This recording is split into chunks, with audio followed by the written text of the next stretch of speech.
الرحمن الرحیم ناول تہمت تمہارے عشق کی قسط نمبر 33 ریٹر حاتم مغل۔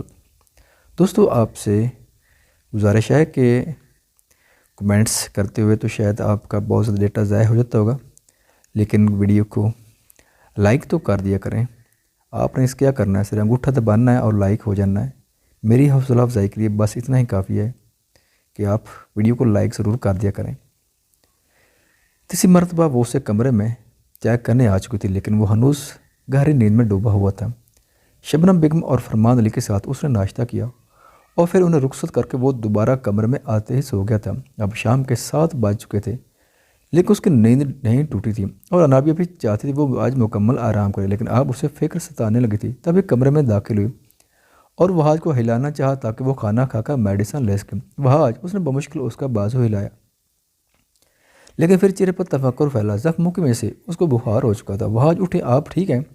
وہ وہیں اس کے قریب بیٹھے ہلکان ہوئے۔ سونے دو مجھے، وہ بوجھل سی آواز میں بولا۔ وہاج، آپ کو بخار ہو رہا ہے، آپ کچھ کھا لیں، ناشتہ بھی آپ نے بالکل تھوڑا سا کیا تھا، ورنہ میں آپ کو میڈیسن دے دیتی۔ وہ گھبرا چکی تھی۔ جاؤ انابیہ، ڈسٹرب مت کرو، میڈیسن لے چکا ہوں، تبھی اب تک سو رہا تھا، اب پلیز جاؤ۔ اس کی آواز میں اب چڑچڑا پن تھا۔ میں کیسے جاؤں وہاج، آپ کو اتنا تیز بخار ہے، پلیز ایک بار اٹھ کر ڈاکٹر کے پاس چلے جائیں۔ وہ زخموں پر بندھی پٹی کو دیکھے بولی، کیوں میرے سر پر سوار ہو؟ نہیں چاہیے مجھے تمہاری ہمدردی، کیوں نہیں سمجھتی؟ کروٹ رہی ہے۔ وہ سیدھا بیٹھا اور اسے بازوؤں سے پکڑ کر اپنی جانب کھینچا۔ اس نے کندھے پر ہاتھ رکھ کر بمشکل فاصلہ بنایا۔ وہاج کو اس کا گریز واضح محسوس ہوا تھا، تبھی اسے فاصلے پر کر گیا تھا، لیکن انابیہ کی گرتی اٹھتی پلکوں کی وجہ سے کندھوں پر ہاتھ جمے رہ گئے تھے۔ بہت ڈھیٹ ہو گئی ہو، اس نے طنز کیا، جیسے اکسایا ہو کہ وہ اس کا چہرہ دیکھ سکے۔ نہیں وہاج، صرف آپ کی فکر ہے۔ بے شک تھا اس کا ہاتھ وہاج کی بڑی داڑھی پر گیا، جبکہ آنکھوں میں بے قراری سمٹی تھی۔ اس کا لمس وہاج کو ساکت کر گیا۔ اس نے تو صرف چہرہ دیکھنے کی تمنا کی تھی۔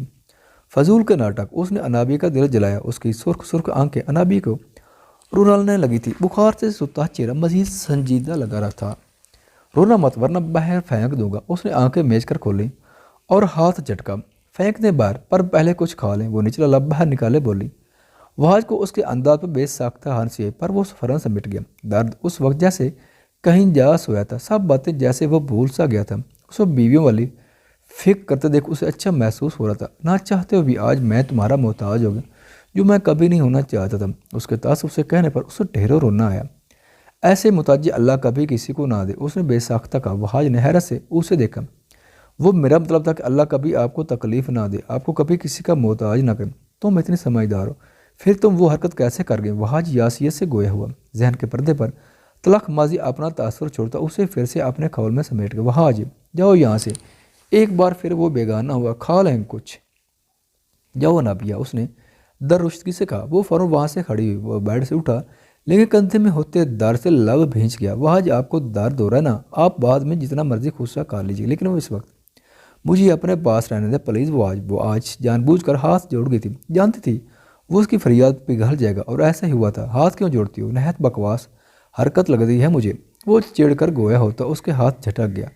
اب نہیں جوڑو گی؟ وہ فوری راضی ہوئی۔ جاؤ لے کر آؤ کھانا، اور پھر مجھے دوبارہ یہاں نظر نہیں آنا۔ انابیہ کے چہرے پہ خوشگواری کا تاثر ابھرا، تیز سے باہر بھاگی تھی۔ اس کی پھرتی پر وہ ایک بار پھر حیران ہوا۔ صرف ایک گناہ تھا اس کا، اس کے بدلے وہ پل پل اذلہ بھی تو کاری تھی۔ آج اس کی فکر نے دل میں مزید جگہ ہموار کی تھی۔ وہاج فریش ہونے کے لیے بڑھا، لیکن موبائل پر آتی کال نے اسے روکا۔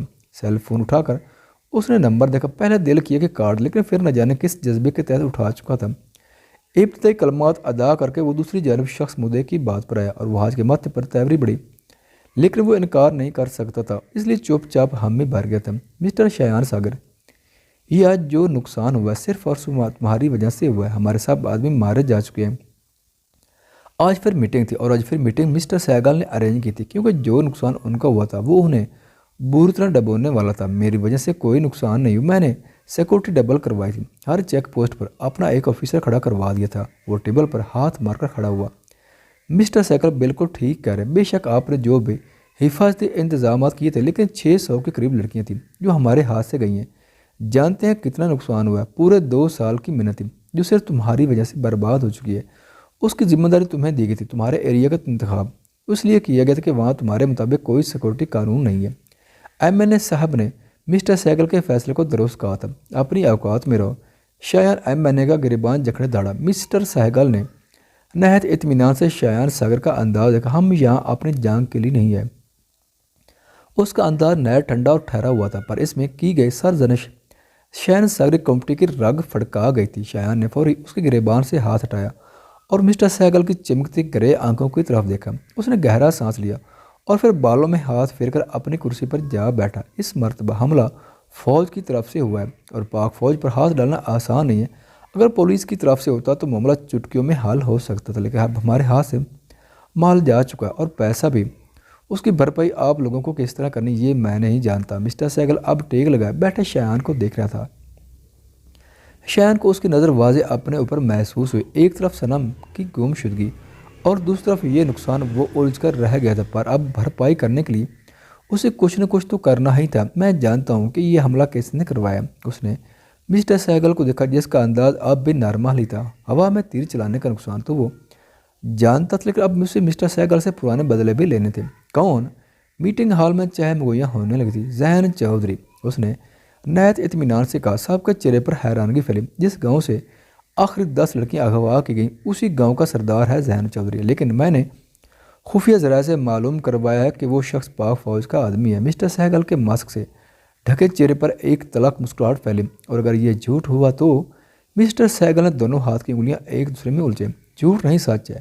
میں نے اپنی بہن کو اسی کام میں لگایا تھا۔ وہ اپنے مقصد میں کامیاب تو نہیں ہوئی، لیکن اتنا وہ جان گئی تھی کہ وہ شخص کوئی عام آدمی نہیں ہے۔ شایان مسلسل سامنے بیٹھے مسٹر سہگل کو دیکھ رہا تھا، جیسا جانچنا چاہ رہا ہو کہ وہ شخص کیسا تاثر دیتا، لیکن اس کا انداز ہمیشہ کی طرح نارمل تھا اور یہی شایان ساگر کو پہلو بدلنے پر مجبور کر رہا تھا۔ اور اس وقت تمہاری بہن کہاں ہے؟ ہو سکتا ہے کہ تم جھوٹ بول رہے۔ MNA نے ایک بار پھر دخل اندازی کی۔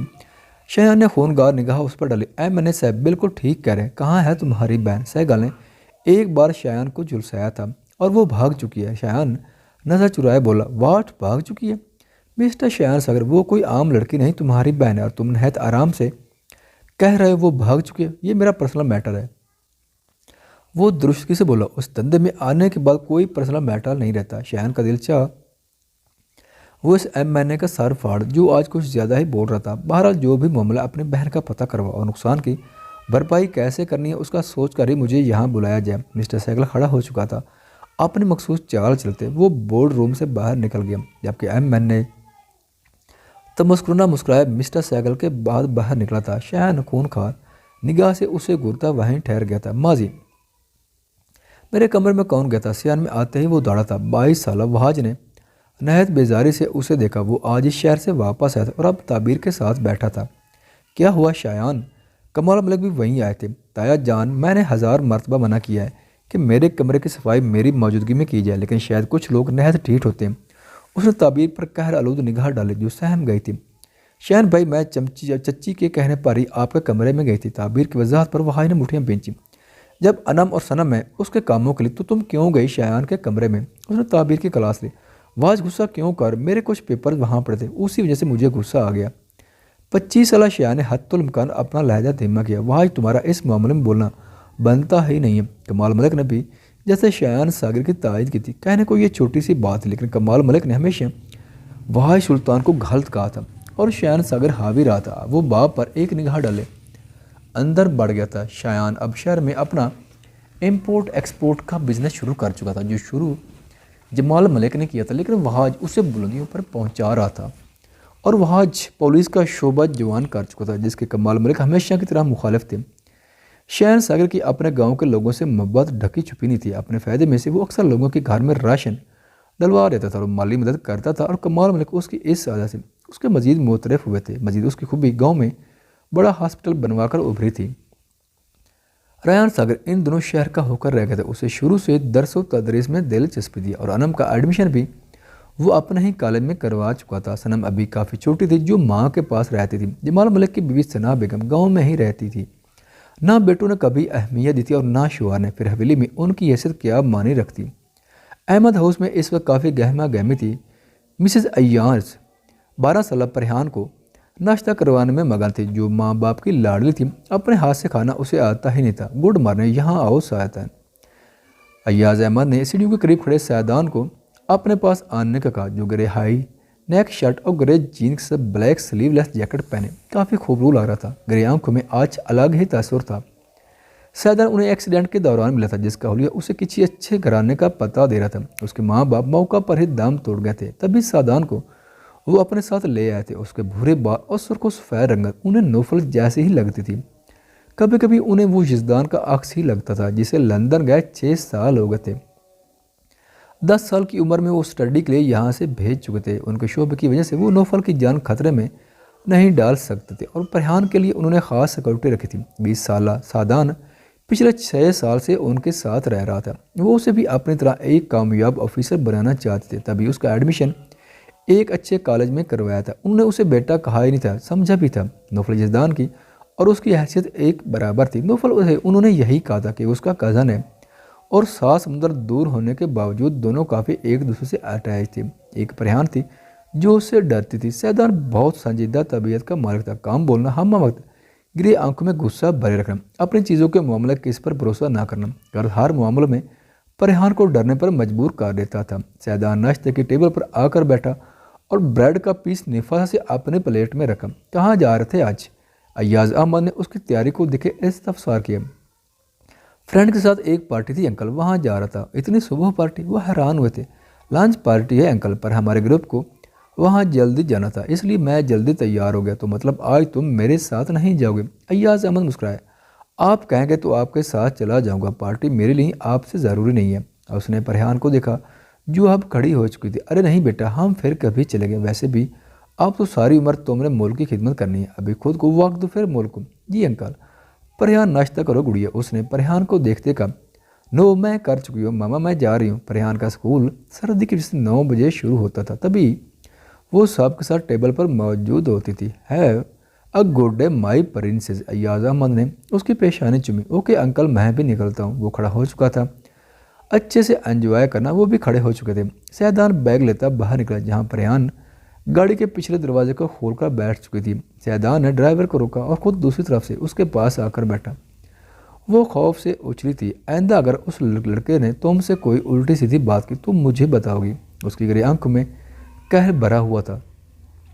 سیدان بھائی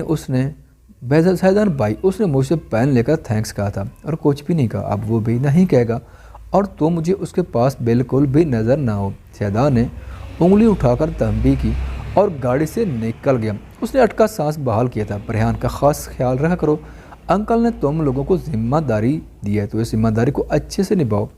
وہ ڈرائیور اور گارڈ کو حکم دیا، اپنی گاڑی کی طرف بڑھ گیا۔ پریحان کی گاڑی کے پاس گزرتے ہوئے اس نے دوبارہ اسے تنبیہ کی تھی اور پریحان خوف سے سفید پڑ گئی تھی۔ سب کو میں سنبھالوں، مجھے کوئی نہ سنبھالے۔ وہ بڑبڑاتی ہوئی تعبیر کے وارڈروب سیٹ کر رہی تھی۔ کیا ہوا روز، تم کل سے کافی الجھی ہو؟ تعبیر دھلے چہرے کے ساتھ باہر آئی تو روز کی بڑبڑاہٹ پر اس کی جانب متوجہ۔ نتھنگ میم، اس نے منہ بگاڑ کر کہا۔ یزدان سے بھی میں نے پوچھا تھا، اس نے بھی نہیں بتایا، اور رات میں نواب صاحب مووی لگا کر بیٹھ گئے کہ مووی دیکھو۔ تعبیر نے آنکھیں گھمائی تو روز کو مزید غصہ آیا۔ میری زندگی مووی بنا کر خود مووی انجوائے کرتے روز، تعبیر نے اسے تنبیہ کی تھی۔ میم آپ نہیں جانتی سر کیا کرنا چاہتے ہیں، روز روحان سی ہوتی۔ تم بتا دو نا مجھے، تم دونوں پاگل کر کے رہو گے۔ تعبیر الجھ گئی تھی۔ پلیز میم آپ پریشان مت، میں آپ کو نہیں بتا سکتی کہ میں کیوں پریشان ہوں، نہ یہ کہ میں کیا چاہتی ہوں۔ وہ خود بھی الجھ گئی تھی۔ میں بتاتا ہوں تعبیر کہ روز کیا چاہتی ہے۔ یزدان اندر آیا تو روز نے خفگی سے اسے دیکھا جس کے چہرے پر دبی دبی مسکراہٹ تھی۔ ہاں بتاؤ یزدان، کیا ہوا ہے روز کو، اور روز کیا چاہتی ہے؟ تعبیر بھی جاننے کو بے قرار ہوئی تھی۔ روز چاہتی ہے اس کی شادی کر دی جائے اور وہ بھی اپنی ہیپی میرڈ لائف گزارے، اپنا شوہر سنبھالے، بچے پالے۔ باس، وہ چڑھ کر چیخی تھی جبکہ تعبیر کی بھی آنکھیں پھیلی تھیں۔ کیا باس؟ ہاں سب جانتا ہوں میں۔ یزدان نے تعبیر کی موجودگی کا فائدہ اٹھایا تھا۔ میم سر ایسے ہی کہہ رہے ہیں، میں ایسا کیوں چاہوں گی؟ روز کو ڈھیروں شرم آئی تھی۔ ایسا چاہنا غلط بھی تو نہیں، ظرفشاں تم سے بھی چھوٹی ہے، وہ بھی شادی شدہ ہے، پھر تو تمہاری شادی ہو جانی چاہیے، اور تمہاری سوچ بھی غلط نہیں۔ روز کا منہ کھلا تھا جبکہ یزدان سینے پر بازو باندھے روز کی حالت انجوائے کرنے لگا تھا۔ میم باس آپ کے ساتھ مجھے بھی تانگ کر رہے ہیں، ایسا کچھ نہیں، میں کبھی شادی نہیں کرنا چاہتی۔ سب ایسے ہی کہتے ہیں لیکن شادی ہو کر رہتی ہے، مجھے تو لگتا ہے یہ لڑکیاں بس سب کو بناتی ہیں۔ اس نے تعبیر کو فوکس میں رکھ کے کہا۔ تعبیر نے نہ سمجھی سے اسے دیکھا لیکن پھر سمجھ آنے پر اس کے چہرے کے زاویے بگڑے تھے۔ یزدان نے شانے اسکائے جبکہ روز اب نتنے پھلائے